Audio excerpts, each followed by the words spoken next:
Gold trusted gold buyers మీరు తాకట్టు పెట్టిన బంగారాన్ని విడిపించి ఈ రోజు ఉన్న మార్కెట్ ధరకు కొనబడును. ఈ మధ్య చాలా మంది డయాబెటీస్ బారిన పడుతూ ఉన్నారు.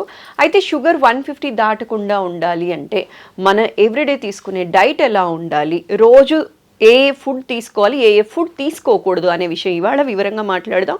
ఈరోజు మనతో పాటు ఉన్నారు ప్రముఖ నాన్ సర్జికల్ ఆయుర్వేదిక్ డాక్టర్, సురక్ష ఆయుర్వేదిక్ క్లినిక్ ఫౌండర్ డాక్టర్ పూర్ణ రాజేశ్వరి గారు. వారితో మాట్లాడదాం. నమస్కారం అమ్మ. నమస్తే అమ్మా. ఎలా ఉన్నారు? బాగున్నాను, థ్యాంక్ యూ. అమ్మ, జనరలీ ఏంటి అంటే షుగర్ 150 దాటకుండా ఉండటం కోసం చాలా కష్టపడుతూ ఉన్నారు. చాలా మంది డయాబెటీస్ బారిన పడిన వాళ్ళందరూ కూడా తగ్గించడానికి చాలా కష్టపడుతూ ఉన్నారు. అసలు డయాబెటీస్ బారిన పడకుండా ఉండాలి అంటే 150 దాటకుండా ఉండాలి అంటే ఎవ్రీడే ఏ ఫుడ్ తీసుకోవాలి, ఏ ఫుడ్ తీసుకోకూడదు? అంటే జనరల్గా ఏంటంటే డయాబెటీస్ అనేది ఈ రోజుల్లో పెద్ద ఒక రకమైనటువంటి శాపం అనుకోవాలి. పాత రోజుల్లో ఏంటంటే తిండి లేక చాలా కరువులో ఉండి చాలా ఇబ్బందులు పడుతుండే, క్షామంలో ఉండి చాలా ఇబ్బందులు పడుతుండే వాళ్ళం మన భారతీయులు. ఇప్పుడు ఏంటంటే చాలా కష్టపడి ఆర్థికంగా బలపడ్డాం, కానీ ఆరోగ్యపరంగా చాలా బలహీనం అయిపోయాం. దానికి ఎగ్జాంపుల్ ఏంటంటే మనకు వస్తున్న diabetes, hyper tension, main problems, life style disorders అంటారు వీటిని. అలాంటివి చాలా ఉన్నాయి మనకి. ఆస్మా కానీ, ఒబిసిటీ కానీ, ఇవన్నీ చాలా వస్తాయి. అవన్నీ నెక్స్ట్, కానీ ఫస్ట్ అండ్ ఫార్మోస్ట్ డయాబెటీస్ అనమాట. ఎందుకంటే తినడానికి ఉండదు, ఏం తినడానికి ఉండదు. ఏది తినాలన్నా నోట్లో పెట్టుకోవాలంటే భయంగా తినవలసి వస్తుంది. కొంతమంది చాలా స్ట్రిక్ట్గా ఫాలో అయిపోతారు, ఇంకా వాళ్ళకి తినడానికి ఏం ఉండదు అనమాట. అసలు అంత డ్రై ఇదిలో ఉంటారు, అంటే కరువులో ఉన్నట్టుగా, ఉపవాసంలో ఉన్నట్టుగా ఉంటారు అనమాట. అందుచేత కొంచెం ప్రణాళికాబద్ధంగా ఆహారాన్ని వాళ్ళు ప్లాన్ చేసుకుంటే మంచిగా ఆరోగ్యంగా తీసుకోవచ్చు. టేస్టీ ఫుడ్ కూడా తీసుకోవచ్చు. ఓకే. అంటే జనరల్ టేస్టీ ఫుడ్ అంటే ఎలాగో అనారోగ్యకారకం అని చెప్పేసి వాళ్ళు భయపడతారు, కానీ ఇంట్లోనే కొన్ని టేస్టీ ఫుడ్స్ కూడా మనం చేసుకోవచ్చు. ఇందులో కొంచెం వీలైనంత వరకు చెప్పడానికి ప్రయత్నం చేద్దాం. సో ముఖ్యంగా ఏంటంటే వాళ్ళు ప్లాన్ చేసుకోవాల్సిన ఆహారంలో క్యాలరీస్, కార్బోహైడ్రేట్స్ అందరూ చెప్పేది తగ్గించేసేది అనేది చాలా important.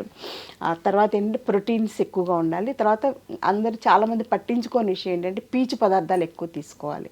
So fibre rich food, పీచు పదార్థాలు ఎక్కువగా ఉండే ఆహారం తీసుకోవడం వలన డయాబెటీస్ని మనం మేనేజ్ చేసుకోవచ్చు. డయాబెటీస్ తగ్గడం అనేది ఏమి ఉండదు, మేనేజ్మెంటే. మనం మేనేజ్మెంట్ని కరెక్ట్గా మేనేజ్ చేసుకోగలిగితే చాలు అనమాట. అది చాలు. మెడిసిన్స్ ఎక్కువ వాడకుండా, మెడిసిన్స్ వీలైతే లేకుండా కనుక డయాబెటీస్ని మనం మేనేజ్ చేసుకుంటే మోస్ట్ సక్సెస్ఫుల్ పర్సన్ అని చెప్పేసి మనం అవార్డు ఇవ్వచ్చు అనమాట. లేకపోతే ఏంటంటే ఇన్సులిన్ డిపెండెన్సీ అవుతుంది, మెట్ఫార్మిన్ విపరీతంగా వాడుతున్నారు, గ్లైసిఫేజ్ మెడిసిన్స్ విపరీతంగా వాడుతున్నారు, ఇంకా స్ట్రాంగ్ మెడిసిన్స్ కూడా వాడవలసి వస్తుంది. ఆ మెడిసిన్స్ వల్ల సైడ్ ఎఫెక్ట్స్ చాలా ఎక్కువ ఉంటాయి, భయంకరమైనటువంటి సైడ్ ఎఫెక్ట్స్ ఉన్నాయి. కాబట్టి అవి తక్కువగా వాడుకునేలాగా మన డైట్ ప్లాన్ అనేది ఇంపార్టెంట్. మీరు అడిగిన డైట్ ప్లాన్ చాలా అవసరమ్మా. At the same time exercise plan కూడా చాలా అవసరం. ఎక్సర్సైజ్ అనేది మోస్ట్ ఇంపార్టెంట్. థర్డ్ ఫ్యాక్ట్ ఏంటంటే స్లీపింగ్ హ్యాబిట్స్. సో ఆహారం, వ్యాయామం, నిద్ర, ఈ మూడు కనుక కరెక్ట్గా ప్లాన్ చేసుకుంటే, ఆయుర్వేదంలో ఏంటంటే ఒక శరీరం మనిషి ఆరోగ్యంగా ఉంటారంటే త్రిస్తంభాలు అంటారు. త్రిస్తంభాలు ఏంటంటే ఆహారం, వ్యాయామం, నిద్ర. ఈ మూడు కరెక్ట్గా మేనేజ్ చేసుకుంటే ఎటువంటి వ్యాధులు రాకుండా ప్రివెంటివ్ కేర్గా మనల్ని మనం హ్యాపీగా ఉంచుకోవచ్చు, హెల్దీగా ఉంచుకోవచ్చు. అట్ ది సేమ్ టైం వ్యాధులు వచ్చినా కూడా మన మేనేజ్మెంట్ అనేది ఈజీగా ఉంటుంది అనమాట. సో దానికి ఏంటంటే ముందు ఫస్ట్ పాయింట్ డైట్ గురించి చూద్దాం. డైట్లో ఎర్లీ మార్నింగ్ లేచిన వెంటనే మంచినీళ్ళు తాగడం అనేది ఫస్ట్ స్టెప్. వీలైతే గోరువెచ్చటి నీళ్ళు తాగడం. తర్వాత సెకండ్ పాయింట్, రాత్రి కొంచెం పడుకోబోయే ముందు కొంచెం మెంతులు, జీలకర్ర, ధనియాలు నానబెట్టేసుకుని ఉదయం ఫస్ట్ డోస్గా మంచినీళ్ళు తాగడం అయిపోయాక 7-8 మధ్యలో ఈ నీళ్లు తాగేయడం అనేది ఇంపార్టెంట్. తినగలిగితే నమిలేసేసి మింగేసేయచ్చు. మెంతులు కానీ, ధనియాలు కానీ, జీలకర్ర నమిలి తినడం అంటే కొంచెం కష్టంగా ఫీల్ అయ్యేవాళ్ళు జస్ట్ ఆ వాటర్ తాగినా కొంతవరకు బెనిఫిట్ ఉంటుంది. ఒకవేళ తాగలేకపోతే దాంతో కొంచెం డికాక్షన్ లాగా, టీ లాగా పెట్టేసేసుకుని అందులో కొంచెం అల్లం ముక్క కూడా వేసుకుని, కొంచెం దాల్చిన చెక్క కూడా యాంటీ డయాబెటీస్గా బాగా పనిచేస్తుంది. వేసుకుని తాగడం అనేది ఒక టీ లాగా అనమాట. అంటే మామూలు మనం తాగే టీ పౌడర్తో టీ కాకుండా ఇలా టీ లాగా తాగేయచ్చు గోరువెచ్చగా. తర్వాత 9 లోపల బ్రేక్ఫాస్ట్ ఏంటంటే ఇడ్లీ లాంటివి సాఫ్ట్ ఫుడ్స్ కామన్ అని కదా, ఇడ్లీ కానీ, ఉప్మా కానీ అలాంటివి. సో ఇడ్లీ మామూలు ఇడ్లీ. ఉప్మా మాత్రం బొంబాయి రవ్వ ఉప్మా కాకుండా మొక్కజొన్న రవ్వ ఉప్మా కానీ, లేకపోతే ఎల్లో కలర్లో ఉంటుంది ఒక రకమైన రవ్వ, బన్సీ రవ్వ అంటాం, అది కానీ, లేకపోతే గోధుమ రవ్వ ఉప్మా కానీ, ఏదైనా ఎక్కువ క్వాంటిటీ కాకుండా ఒక 2 to 3 ఇడ్లీస్ సైజ్ అయితే అలా మామూలుగా 4 ఇడ్లీస్ తినేవాళ్ళు 3 ఇడ్లీసే తీసుకోవాలి. దాంతోపాటుగా ఏంటంటే వెజిటబుల్ సలాడ్ కానీ వెజిటబుల్ సూప్ కానీ తీసుకోవాలి.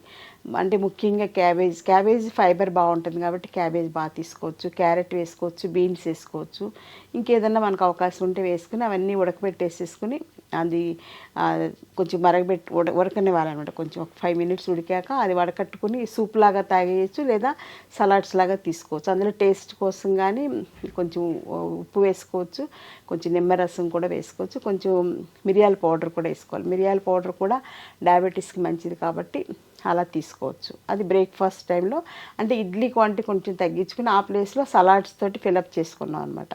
అది ఒకటి.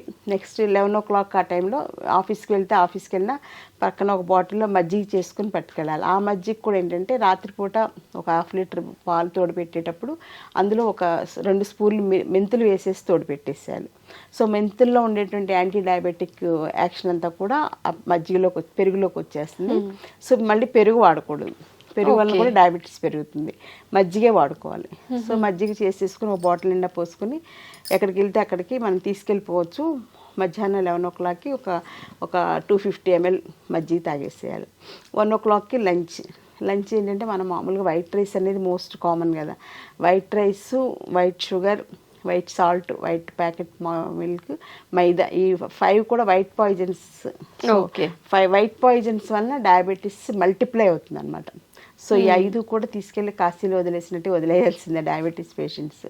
సో ఈ 5 వైట్ పాయిజన్స్ వదిలేస్తే సగం శని వదిలిపోయినట్టు అనమాట. లేకపోతే ఆ వైట్ రైస్ వల్లనే డయాబెటీస్ బాగా పెరిగిపోతుంది. సో వైట్ రైస్ ప్లేస్లో మనం ఏంటంటే బ్రౌన్ రైస్ తీసుకోవచ్చు, లేకపోతే నవరార ధాన్యం అని తీసుకోవచ్చు, లేకపోతే రాజముడి ధాన్యం అని చెప్పేసి ఇప్పుడు చాలా వస్తున్నాయి. ప్రకృతి వైద్యం ద్వారా వచ్చేవన్నీ కూడా ఆర్గానిక్లో రైస్వే చాలా వస్తున్నాయి. ఒకవేళ అవన్నీ దొరకకపోయినా జొన్నలు వాడుకోవచ్చు, జొన్న రవ్వ ఉప్మాలాగా చేసుకొని తీసుకోవచ్చు, లేకపోతే గోధుమ రవ్వ ఉప్మా తీసుకోవచ్చు. అలా వీటికి ఆల్టర్నేటివ్స్ తీసుకుంటూ వీక్లీ ట్వైసే బ్రౌన్ రైస్ తినాలి. ఏదైనా ఏ రైస్ అయినా వీక్లీ ట్వైసే. మిగిలిన రోజులన్నీ కూడా గోధుమ రవ్వ కానీ లేకపోతే జొన్న రవ్వ కానీ ఇలాంటి వాటితోటి అన్నంలా వండుకోవడం, ఏదో ఒకటి అలా ప్రిపేర్ చేసుకుని తీసుకోవాలి. కానీ కర్రీస్ మాత్రం బాగా తీసుకోవాలి. ముఖ్యంగా పప్పు కంపల్సరీగా ఎవ్రీ డే లంచ్లో ఉండాలి. పప్పు ఆకుకూర కానీ, పప్పు మునగాకు కానీ, ఏది వీలైతే అది. టేస్ట్ కోసం పప్పు, మామిడికాయ కానీ ఎలా వీలైతే అలాగా కందిపప్పు కంపల్సరీ తీసుకోవాలి. వారానికి ఒకసారి శనగపప్పు కూడా తీసుకోవచ్చు. ఓకే. అలా శనగపప్పును మనకి క్యాబేజ్ కర్రీస్ ఎలా చేసుకుంటాం కదా, అలాంటివన్నీ తీసుకోవచ్చు. దాంతోపాటుగా లంచ్లో జాంకాయ కానీ లేకపోతే బొప్పాయి పండు కానీ ఏదో ఒకటి, అంటే టూ మచ్ క్యాలరీస్ ఉండేటువంటి అరటిపండు, సపోటా పండు, మామిడి పండు కాకుండా జామకాయ, పపాయ, నారింజ, యాపిల్ ఇవన్నీ కూడా అంటే మనం వెతుకుతుంటే చాలా దొరుకుతాయి. మనం చాయిస్ లేదనుకుంటాం కానీ మన ఆ దృష్టితో చూడం అనమాట. అందరూ ఒకే టైప్ ఫుడ్కి అలవాటు పడిపోయాం ఇప్పుడు. అలా కాకుండా కొంచెం డిఫరెంట్గా ఆలోచిస్తే బోల్డ్ దొరుకుతాయి. సో అలా తీసుకోవాలి. అంటే కడుపు నిండాలి కదా. ఇప్పుడు మామూలుగా ఏదైతే అన్నమే చక్కగా ఇంత అన్నం పచ్చడి వేసుకుని, ఇంత అన్నం పప్పు వేసుకుని, ఇంత అన్నం పులుసు వేసుకుని, ఇంత అన్నం పెరిగేసుకుని తింటే కడుపు హాయిగా నిండుతుంది. వైట్ రైస్ కదా, షుగర్ కూడా అలాగే మల్టిప్లై అయిపోతుంది.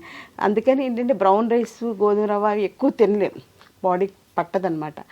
ఆ ప్లేస్కి మనం ఇలా ఫ్రూట్స్ తోటి బ్యాలెన్స్ చేసుకునేలాగా, లేకపోతే క్యారెట్, లేకపోతే క్యాబేజ్ కానీ సలాడ్స్ లాగా ఏదో ఒకటి తీసుకోవాలమ్మా. తర్వాత మళ్ళీ ఈవినింగ్ 4 o'clock టీ కానీ, తర్వాత ఇంకా ఏదన్నా మజ్జిగ కానీ లేకపోతే హెల్త్ డ్రింక్ అల్లం టీ తోటి కానీ అలాంటివి ఏదో తీసుకోవచ్చు. ఏమీ లేకపోతే కొంచెం కొబ్బరి నీళ్ళు కానీ అలా అయినా పర్వాలేదు. కొబ్బరి నీళ్ళు తీసుకోవచ్చు, ఎక్కువ తీసుకోకూడదు, కొంచెం తీసుకోవచ్చు. అంటే న్యాచురల్ ఫుడ్స్ కాబట్టి పర్వాలేదు, తీసుకోవచ్చు.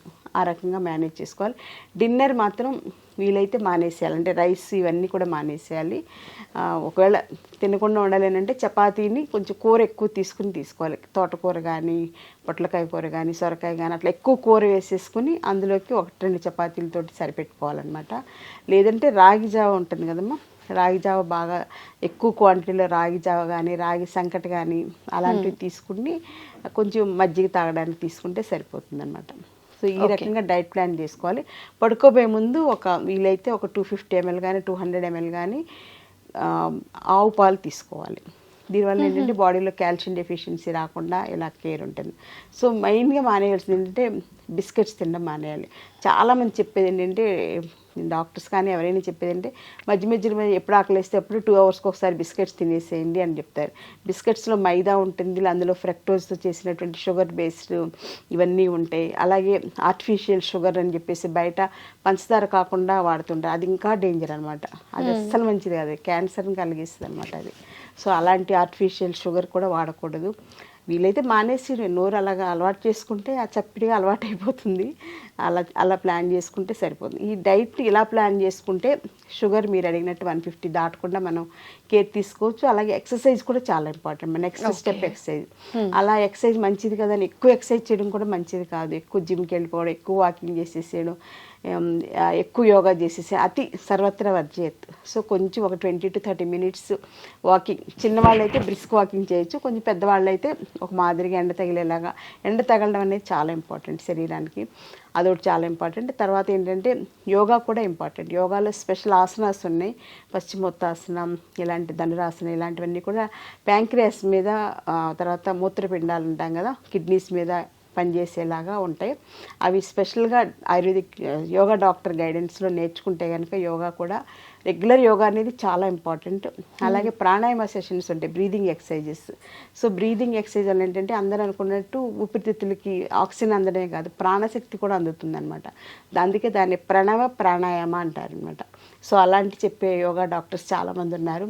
అలాంటి యోగా క్లాసెస్ కూడా ప్లాన్ చేసుకుని 1 month గురువు పర్యవేక్షణ నేర్చుకుని తర్వాత వాళ్ళకి వాళ్ళు చేసేసుకోవచ్చు. సో థెరప్టిక్ యోగా చెప్పేవాళ్ళు కూడా డాక్టర్స్ చాలామంది ఉన్నారు. అందులో డయాబెటీస్ కోసం స్పెషల్గా ప్లాన్ చేసుకోవాలి. సో వాకింగ్ చేసుకోవాలి, ఎండ తగిలేలాగా యోగా చేసుకోవాలి, ప్రాణాయామం చేసుకోవాలి. ఎక్సర్సైజ్ అనేది 1 hour మినిమం. అలాగే ఆఫీసులకు వెళ్ళిన వాళ్ళు కూడా మధ్య మధ్యలో ఎప్పుడు గ్యాప్ దొరికితే అప్పుడు సుఖ ప్రాణాయామ కానీ ఏదో ఒకటి ప్రాణాయామ ప్రాక్టీస్ చేసుకుంటే చాలా మంచిది అనమాట. వైటల్ పవర్ పెరుగుతుంది మనలో ప్రాణాయామం వలన. సో దీంతో పాటుగా సౌండ్ స్లీప్. నైట్ 9:30 to 10 లోపల పడుకోవాలి. మార్నింగ్ ఫ్రెష్గా 4, 6, 7 లోపల లేవాలన్నమాట. ఇంకా 7 దాటి నిద్రలేస్తే అసలు వాళ్ళకి ఆ రోజంతా కన్ఫ్యూజను, మెటబాలిజం అంతా కూడా ఇర్రెగ్యులర్ అయిపోతుంది. సో డయాబెటీస్ అనేది మెటబాలిక్ డిజార్డర్ కాబట్టి మన శరీరంలో ఉండేటువంటి మెటబాలిజంని మనం కోఆర్డినేట్ చేసుకుంటూ అనుసంధానంగా ఆహారం, వ్యాయామం, నిద్ర ప్రణాళికబద్ధంగా చేసుకుంటే డయాబెటీని అధిగమించవచ్చు. అలాగే డయాబెటీస్ తోటి మేనేజ్ చేసుకోవచ్చు. డయాబెటీస్ వల్ల సో మెనీ కాంప్లికేషన్స్ వస్తాయి అన్నమాట. అంటే ముఖ్యంగా రెటినోపతి, నెఫ్రోపతి, న్యూరోపతి, ఇలాంటి కార్డియోపతి, ఇలాంటివన్నీ రాకుండా మనల్ని మనం కాపాడుకోవాలంటే మీరు అడిగినట్లుగా షుగర్ లెవెల్స్ ఫాస్టింగ్లో 150 80% దాటకుండా కేర్ తీసుకోవాలి. అలాగే కొంచెం టేస్టీ ఫుడ్స్ కూడా ఇంట్లో చేసుకోవచ్చు. మనం సపోజ్ బయట చెత్త బిర్యానీ తింటూ ఉంటారు, అలా కాకుండా మనం ఇంట్లో వెజిటబుల్ బిర్యానీ, ఎక్కువ క్యాబేజ్ ఇవన్నీ ఎక్కువ వేసి, క్యాబేజ్ కానీ క్యారెట్ కానీ ఇలాంటివన్నీ వేసుకొని, బీన్స్ ఇవన్నీ ఎక్కువ వేసుకోవాలి. కొంచెమే రైస్ వేసుకోవాలన్నమాట. ఆ రైస్ వెజిటబుల్స్ ఎక్కువ ఉంటాయి అప్పుడు అలాంటి బిర్యానీ మనం టేస్టీగా చేసుకుంటే చాలా బాగుంటుంది అనమాట. బయట దొరికే వాటికన్నా కూడా. బయట ఏంటంటే వాళ్ళు కలర్స్ వేస్తుంటారు, కెమికల్స్ వేస్తుంటారు రుచి కోసం ఎక్స్ట్రా. అవన్నీ కూడా శరీరానికి చాలా డ్యామేజ్ చేస్తాయి. ఎంత అంటే రకరకాల వ్యాధులు వస్తాయి, డయాబెటీస్, ఒబెసిటీ ఇవన్నీ ఎలాగో వచ్చేస్తాయి. వాటిని అధిగమించి క్యాన్సర్ లాంటివి కూడా ఈ ఫుడ్స్ వలన వస్తున్నాయి. కాబట్టి అందులో ఫుడ్స్లో వేసే కలర్స్ మోస్ట్ డేంజరస్ అనమాట. బయట ఫుడ్స్ 100% మానేస్తే డయాబెటీస్ మనం సగం తగ్గించే, సగం సక్సెస్ అయినట్టే. ఇంకా మిగిలిన సగం ఇంట్లో మంచిగా మనం డైట్ ప్లాన్ చేసుకుంటే హ్యాపీగా డయాబెటీస్తో కలిసి సహజీవనం చేస్తూ అది మనల్ని బాధ పెట్టకుండా మనం ఆరోగ్యంగా ఉండేలాగా జాగ్రత్త పడవచ్చు. థ్యాంక్ యూ సో మచ్ అమ్మ, చాలా సవివరంగా తెలియచేశారు. నమస్కారం. నమస్తే.